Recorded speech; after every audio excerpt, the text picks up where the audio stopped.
Well, hello there. We are playing Alone in the Dark on PlayStation 5 and we are in the laboratory in the Chateau mansion.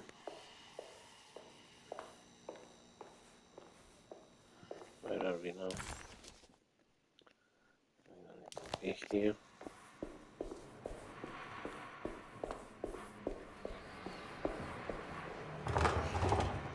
What?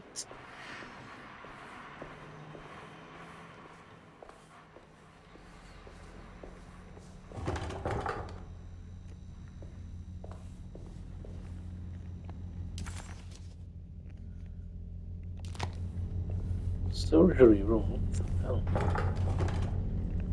Why are you closed?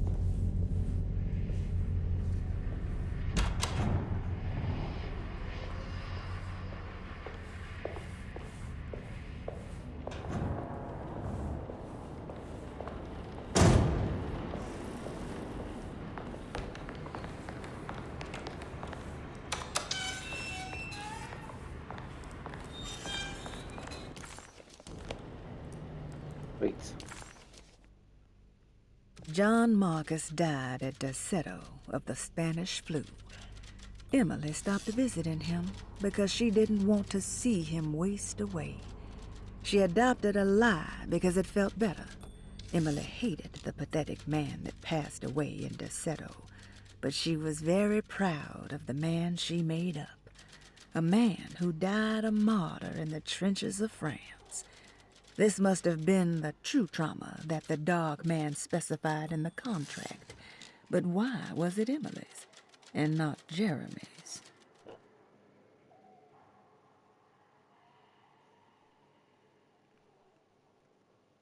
Emily was back at Deseto, but sealed inside a part of the basement that was no longer in use. This was clearly a mistake. Emily had confronted her trauma. She deserved her freedom to carry on with her work on the contract. This prison felt like an insult, like the dog man was cheating her. If he wasn't going to honor her progress, then she was on her own. Of all the paperwork left inside this place, there had to be some document showing her a way out. She just had to figure out what the rooms were and how they were sealed.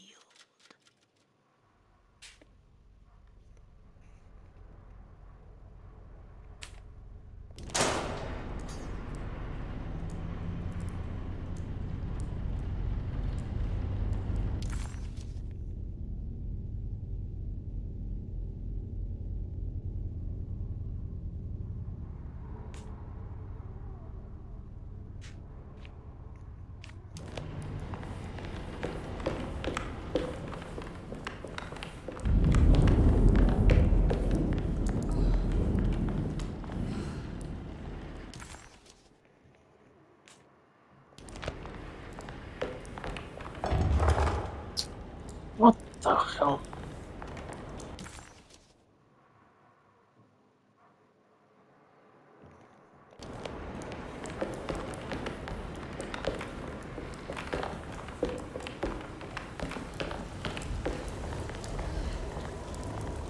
It's locked from the other side.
Maybe I should save here.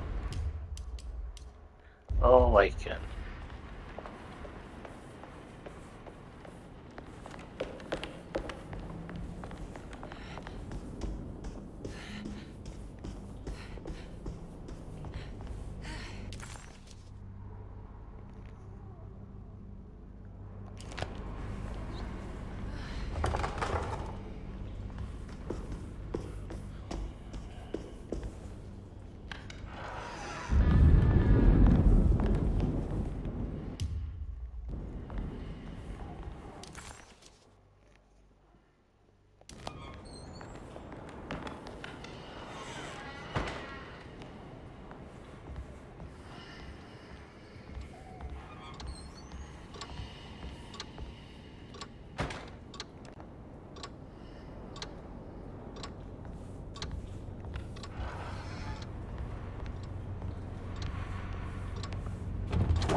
Miss Hartwood, lock the door, will you? I'd rather not run into dear Dr. Gray if I can help it.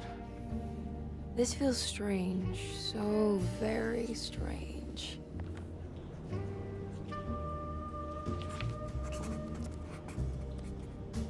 Oh, help Detective Colby.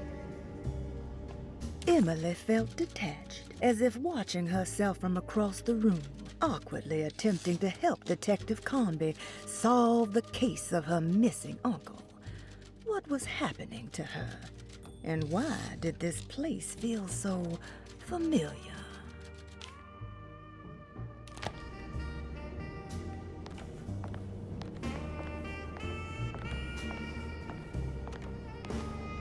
There's a book missing.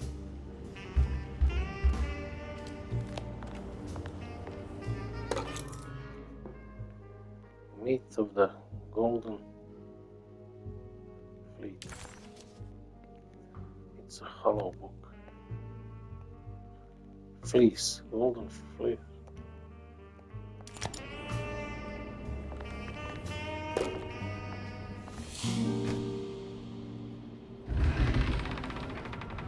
A secret door.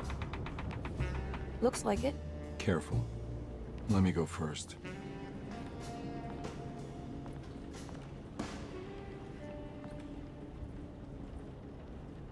And he disappeared.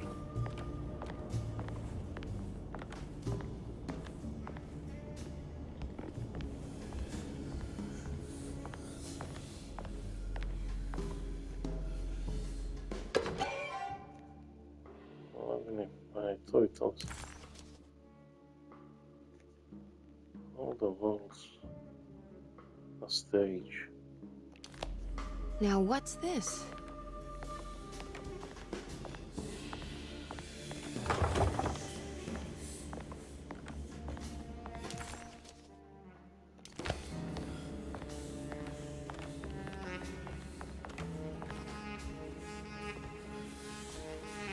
Now we're talking.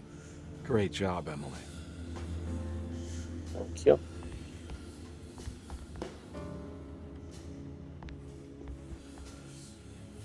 Found anything? Oh, Dr. Gray's in so deep, I knew it. He's as mad as his patients. I mean, look at this. She who can till the soil of this sick world and begin again. The black goat of the woods with 1,000 young. Absolute insanity.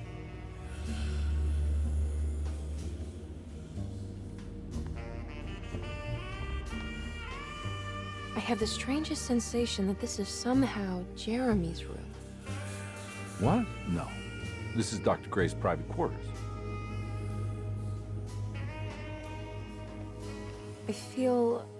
I want to apologize, Detective, for my elusive behavior tonight. I'm glad you haven't given up on me and my uncle yet.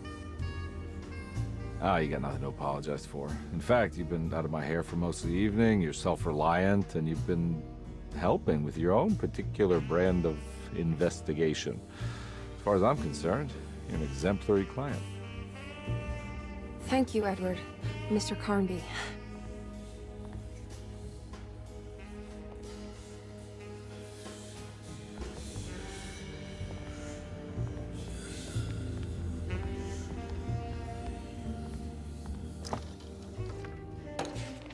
Good to finally meet you, Mr. Hartwood.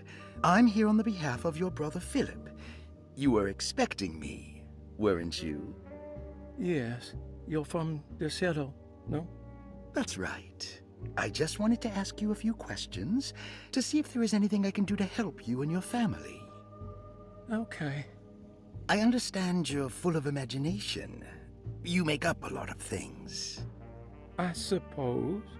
And you obsess over them, blurring reality and fiction. Sometimes. Do you want to tell me about the Dark Man? No. No, I don't. That's all right. Perhaps there is something else you can tell me. Something you know to be made up, but you hold dear. Juan? John? Who's John? No. Juan Luis Jorge. Oh, wait there a moment. Here, take a look. Is he... Oh, he is the author.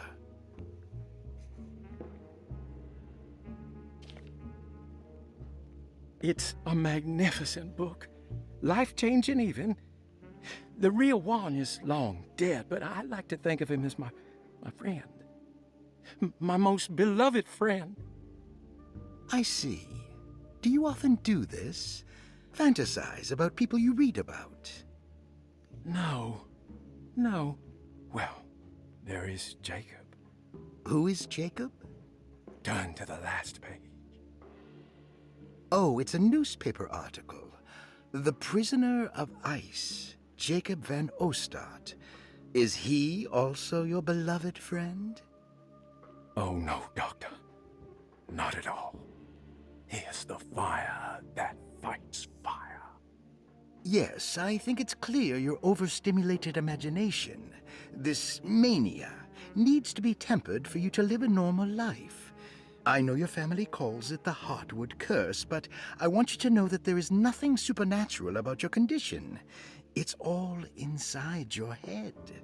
And with that, I'm very qualified to deal with. In time, you will be cured. In time. Yes, in time we will exorcise all your demons, all the dark men. Yeah! Please, Mr. Hartwood, calm yourself. What happened? Oh, don't you worry your little head about it, Miss Hartwood. Your uncle and I just had our first breakthrough.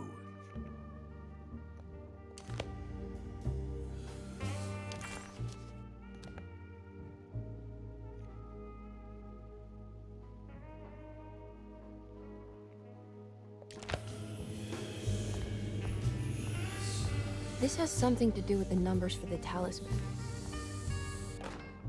The Snake Dagger, a monograph by Yael Klein. In Ludwig Prin's book on pagan rituals called The Mystery of the Grave, as translated by Nicholas Vachy, there are several references to a sacrificial dagger called the Snake Dagger. It has long been thought of as a poor translation of the original text, that it would be more appropriate with worm dagger from the Latin vermis cultrum. This seems natural following the recent consensus that the original title of Prin's book, De Vermis Mysteris, should literally translate to the mystery of the worm. However, this would take away from Vachy's great effort at translating the underlying meaning of the words and revealing several cultural beliefs. While Prin certainly was using the term worm as a symbol or synecdoche for death and the dead, which is made clear by the contents of the book, in the case of the dagger, we shouldn't be too hasty to dismiss his translation. Reading through Vachy's correspondence with his patron, it appears that he had more than just the Latin text at his disposal. Vachy had dug up Prin's living relatives and uncovered several cross-referenced historical texts and an actual snake dagger. The dagger was dated to the early Middle Kingdom of Egypt and had such a clear shape of a wave, that Vahi considered calling it the sinusoidal blade. Knowing the full story, it seems prudent that he chose to translate it as snake and not worm. There are several reasons why this choice of word helps us understand the pagans that Prin's book attempts to describe. Reading through Maki's correspondence with his patron, it appears that he had more than just the Latin text at his disposal. Maki had dug up Prin's living relatives and uncovered several cross-references, historical texts, and an actual snake dagger. The dagger was dated to the early Middle Kingdom of Egypt and had such a clear shape of a wave that Maki considered calling it the sinusoidal blade. The symbolic value of the shape becomes more apparent when reading about the use for the dagger. In the passage of possession and exorcism, we find the snake dagger poisons the poisoner within the victim and is therefore pacified. Where the literal text would tell us that the worm dagger trumps the demon possessing the victim, it tells us nothing of their reasoning. Only that somehow this dagger wins against the demon, like it had the better hand in poker. Vahi's translation allows us to follow the underlying logic to the ritual magic that is being performed. Poison the poisoner sounds like fighting fire with fire. That to hurt the demon possessing its victim, the priests would have to fight back with a power that is known to the evil they are fighting. The snake dagger is therefore not only a good way to describe its form, but it also helps us understand how it could be thought of as a useful tool for exorcism. Finally, it also helps us understand their relationship to lunacy, that it was thought of as something poisoning the mind rather than controlling it. What is also interesting to note is that the possessed are always considered poisoned in their head and not their heart. The snake dagger always went to the eye of the possessed, leaving them partially blind, if they had the good luck to survive.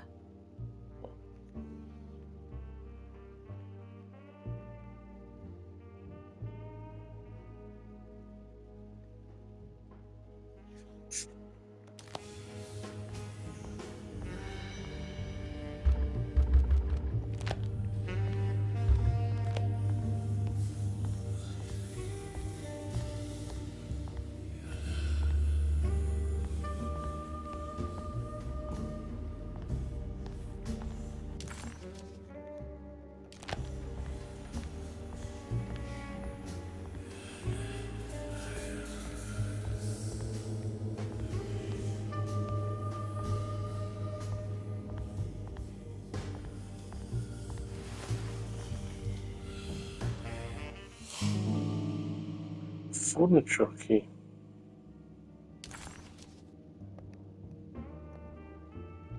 I can't believe I didn't see that before.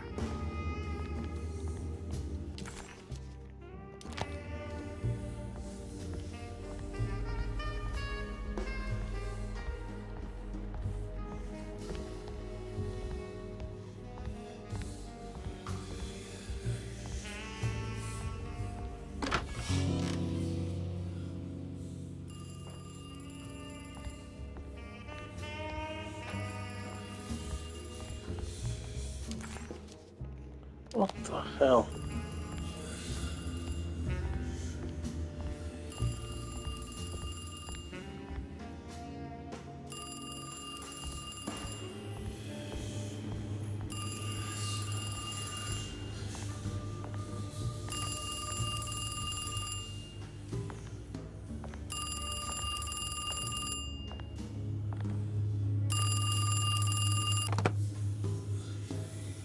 Hello?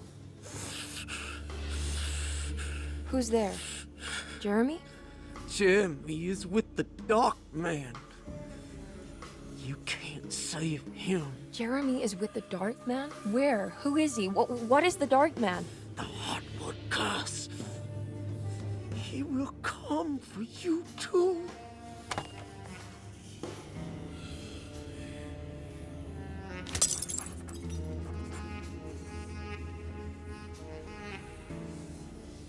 The voice on the phone was somehow familiar, yet so strange. Who was that?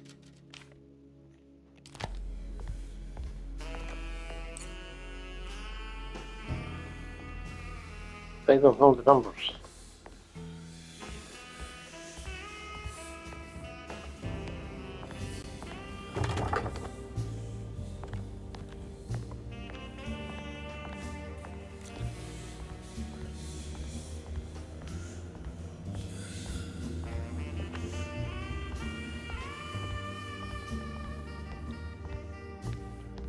All this trouble to open this closet and there's nothing inside.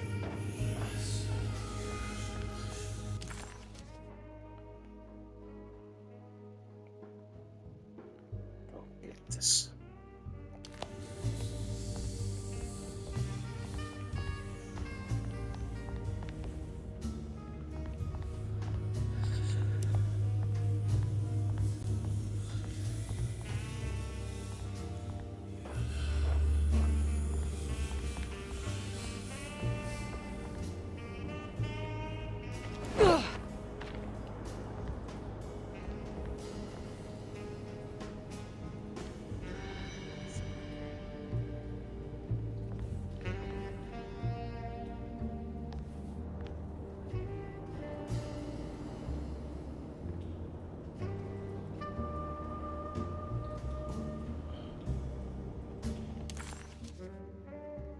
What are these signs?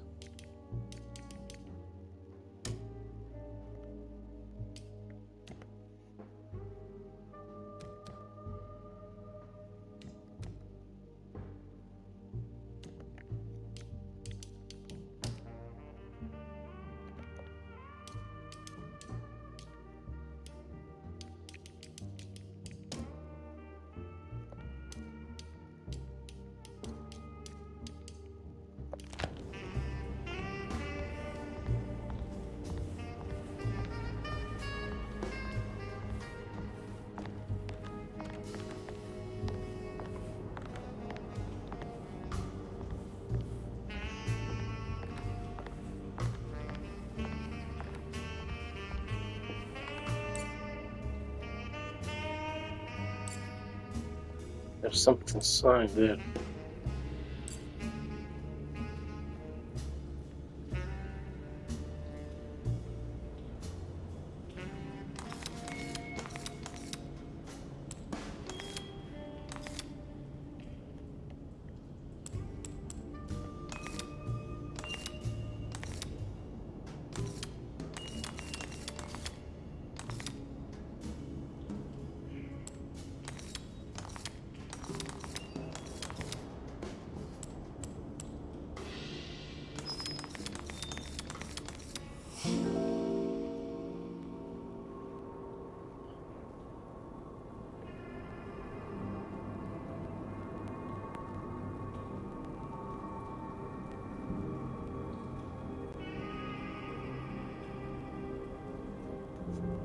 Okay.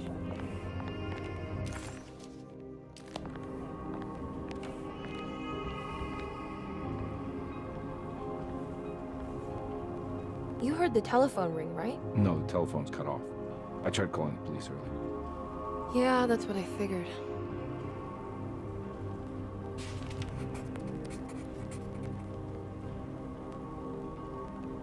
None of Emily's experiences seemed to line up with reality anymore. Even when she accomplished something, it seemed absurd. Was this what it was like to be completely consumed by the Heartwood curse? Not mind-numbing terror, but a continuous state of confusion breaking you down.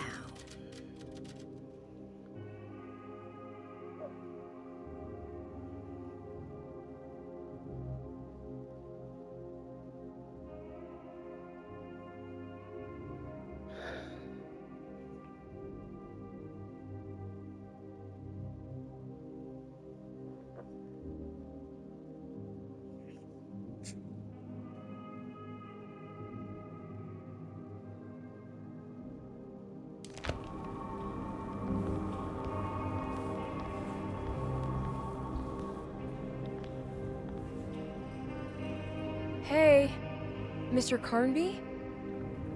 What? Nothing, right? It's a closet? That's right, Detective. I'll see you later. I have to finish this. You're going inside the closet? I know what it looks like, but I can't explain it, much less justify it. All right. You do what you have to do, miss. Goodbye, Detective.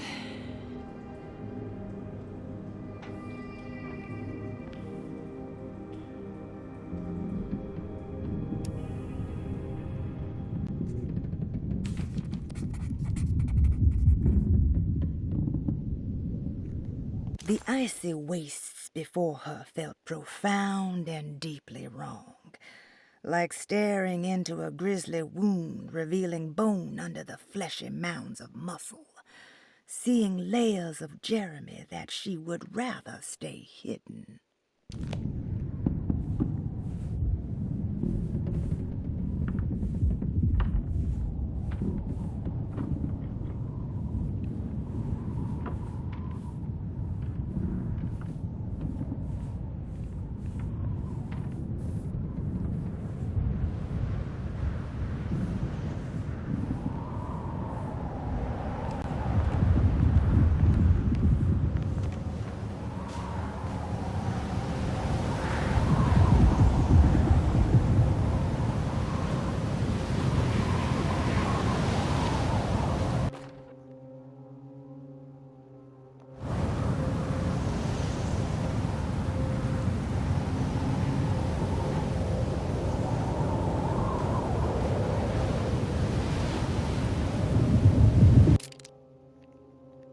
Flares?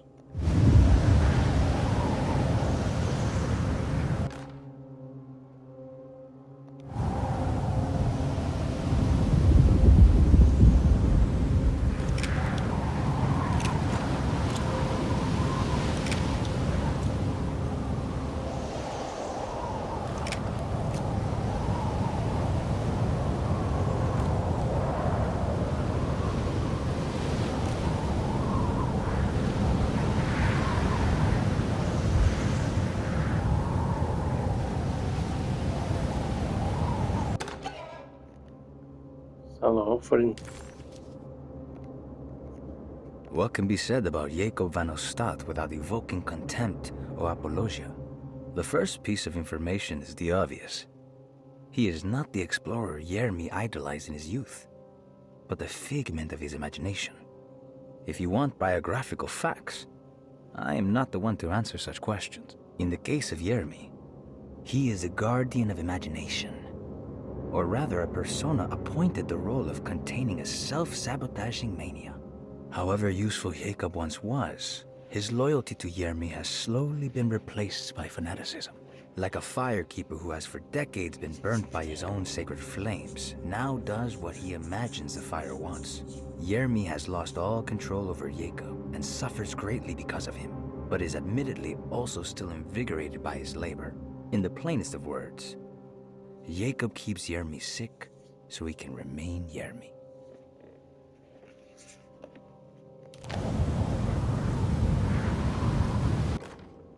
We found the ancient stellarium perched on a cliff facing the Arctic Ocean after a day of sailing due north of the Eskimo encampment.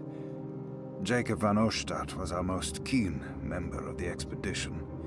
He had been chasing down the source of a peculiar type of crystallized metal present in several sacred items among the natives on the northeast coast of Greenland. The site was a remarkable find for any explorer, and we were all enraptured in our search for enlightenment and meaning. The surviving architecture seemed almost unearthly in origin and astonishingly sophisticated. The metal Jacob was searching for was abundant, almost ubiquitous. We were so taken by our find that we were surprised by the sun falling below the horizon. As we quickly picked up our gear, ready to head back to our camp, Jacob van Ostad declared that he wanted to stay. He was adamant. We begged him to reconsider. The night would be getting colder by the hour, and we feared for all our safety. Jacob refused, threatening us with violence if we wouldn't leave him alone. As the snowfall turned heavier, we left him there on his own. The next day, the weather became worse, and we had to spend hours enforcing our shelter as our tents became increasingly useless. The group had written off Jacob, thinking he must be dead. I had an urge to make one final attempt to save him, so I headed out as darkness fell with a handful of flares, and headed toward the coast and up the climb, towards the Stellarium. That's when I saw him, transfixed by a burning sky, that celestial lantern.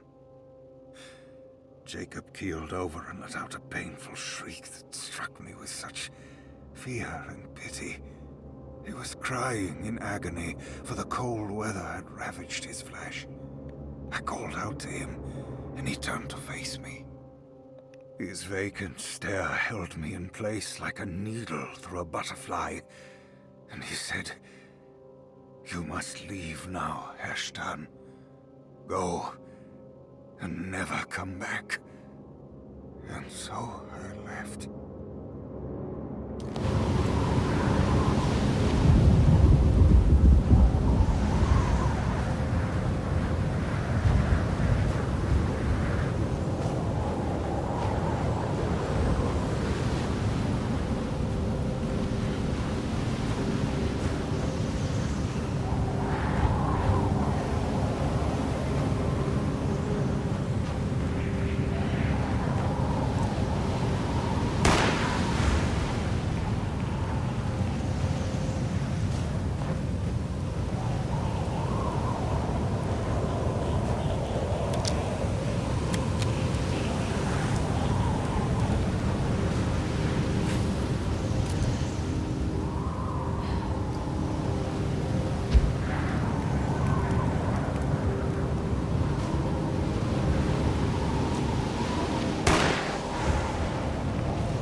Let's check this area a little bit.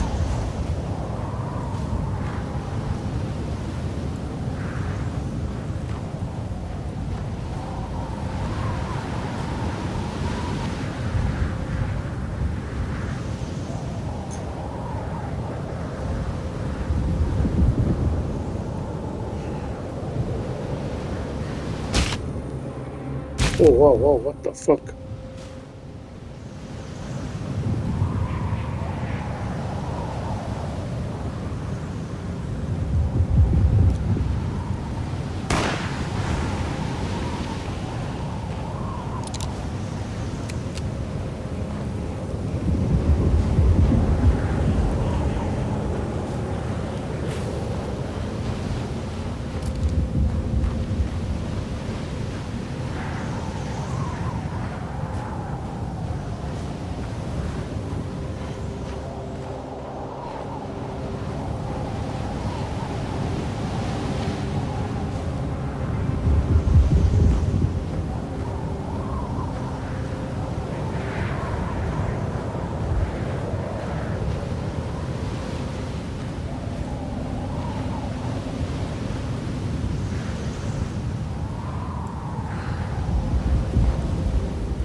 you? What do you want? Emily, you should not have come. Yeah, hey, we can talk about this. It's too late for that. It's too late.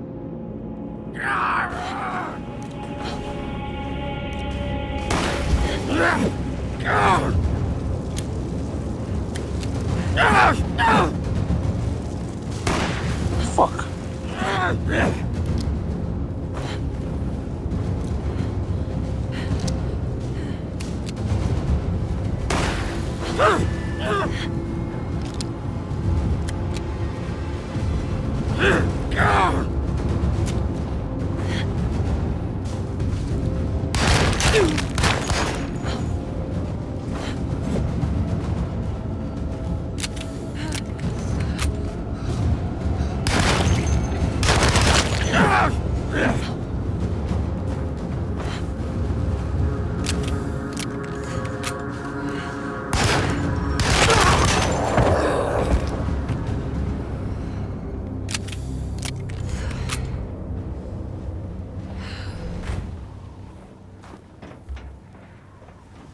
It'd be better that you talk about it, huh?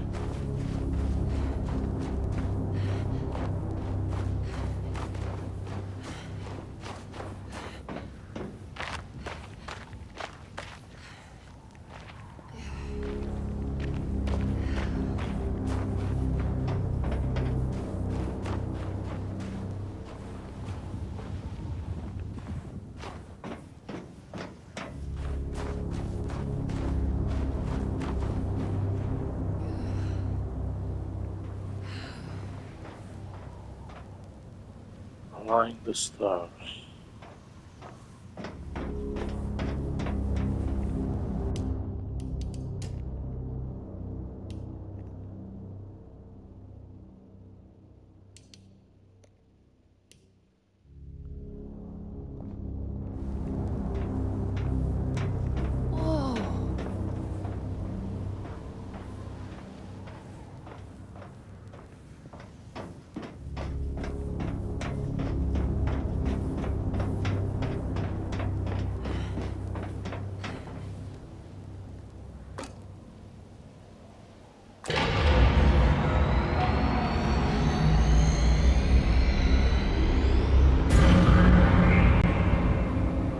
Dark man is gonna be in the middle of your existence, Jeremy. Then at least set everything in order.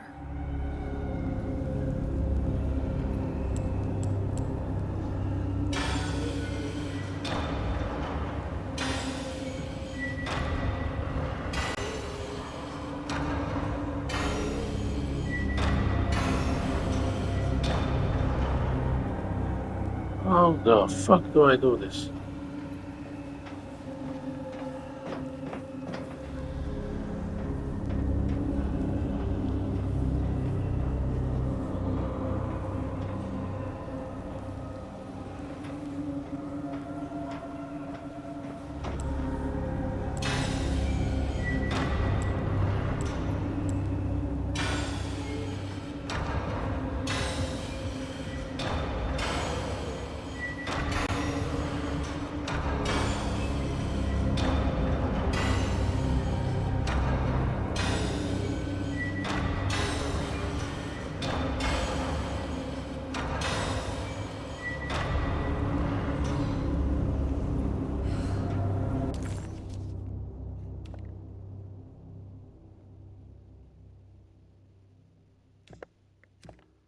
Align the stars.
All right.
Oh, what the fuck?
Fucking hell!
Fuck!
did everything you wanted to break the pact.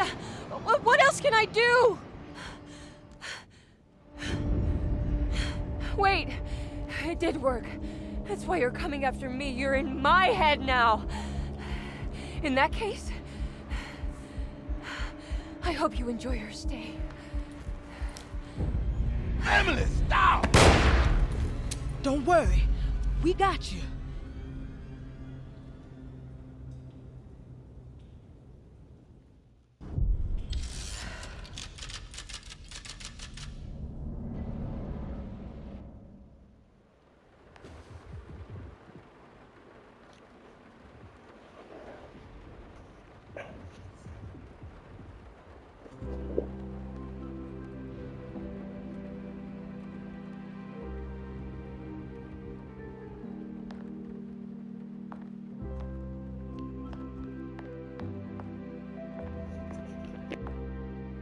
Are you alone?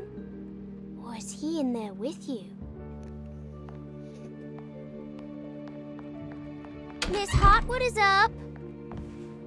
Heard you almost painted the foyer with your own blood and guts. Good to see you still in one piece. Stick around, will you? It's going to be an exciting night.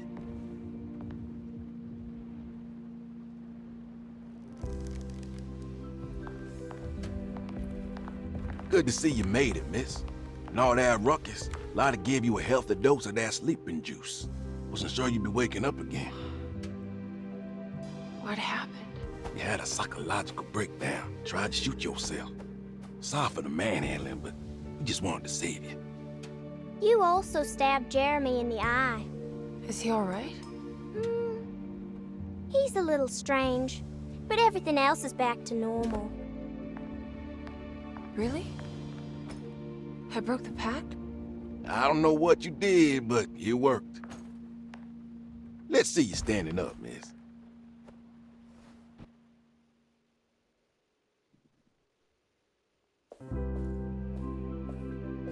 Jeremy, are you okay? I'm so sorry for hurting you.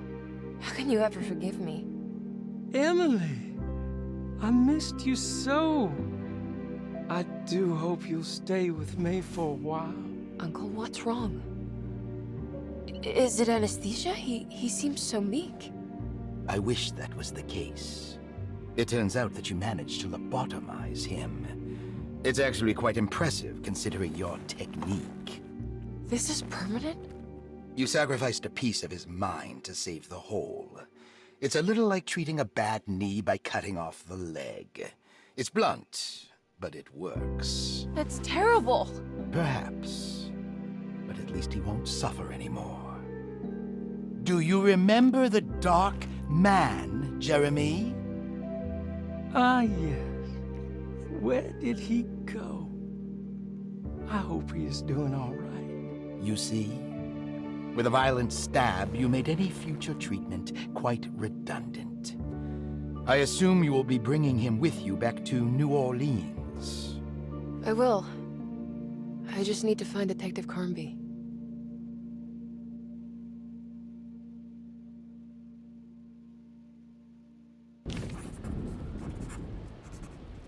Okay.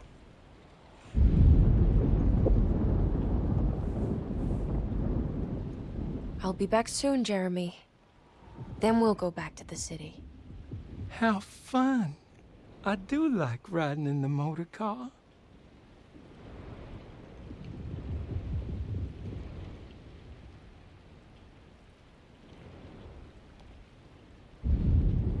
Is there any chance he'll relapse back to his previous condition? None at all. He is forever cured from all worries and other difficult feelings. Well, that's not so bad. Have you seen Detective Carnby? I'm sure he's around here somewhere, poking and prodding.